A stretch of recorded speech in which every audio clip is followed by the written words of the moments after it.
Hey, stop, tu roules sur le boulevard BD, cet album est fait pour toi. Super Pixel Boy, tome 2, c'est le plus beau jour de ma vie. 1989, Super Pixel Boy a des problèmes de couple. Ou plutôt, des problèmes de futur couple. Lui aussi, il s'étonne. Alors qu'Elodie lui a écrit tout l'été, il n'a pas daigné répondre, préférant jouer, geeker quoi. Isabelle, son ex qu'il connaît depuis la maternelle, le remet à sa place. C'est hyper simple. Il n'est qu'un gros débilos.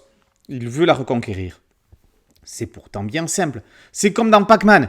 Quand les fantômes s'intéressent à lui, il fuit. Dès qu'il gobe une pack-gomme, il les poursuit. Il va donc falloir attirer l'attention d'Elo. La rendre jalouse serait la solution. Ou pas. En cette fin d'année 80, le jeune Pixel est déchiré entre ses amours et ses jeux vidéo.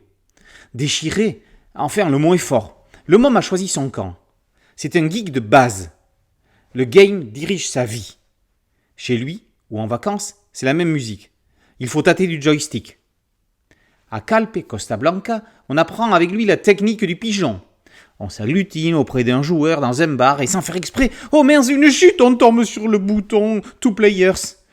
De quoi se perfectionner à Golden Axe. À Orthez, chez la voisine des grands-parents, Altered Beast est au programme grâce à Jean-Mich, The Lover, qui a ramené un jeu oublié chez lui par son neveu.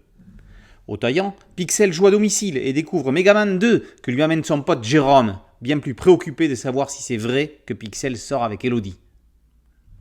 Pixel Boy, c'est avant tout Louis Clément lui-même, mais c'est un peu aussi tous les lecteurs qui, à quelques années près, ont le même âge que lui et qui ont connu cette époque bénie où les vidéo games envahissaient nos vies au point de faire passer tout le reste au second plan, même et surtout les amours. Mais peut-être n'était-on pas prêt pour ça, tout simplement. Dans ce deuxième tome, on grandit avec Pixel, on entre au collège. On se demande quand même si d'autres centres d'intérêt ne viendraient pas toquer à nos cœurs. Boris Miroir met en image cette vie, apparemment également parallèle à la sienne. On le découvre dans les portraits pop culture des auteurs en fin d'album. Super Pixel Boy est l'histoire d'une vie, mais aussi l'histoire du jeu vidéo, comment il a pénétré dans les foyers et dans nos cœurs. Tendre, drôle et émouvant, on a envie de glisser l'album dans une console à la manière d'une cartouche de jeu. Super Pixel Boy, tome 2, c'est le plus beau jour de ma vie, par Clément et Miroir, et paru aux éditions Delcourt.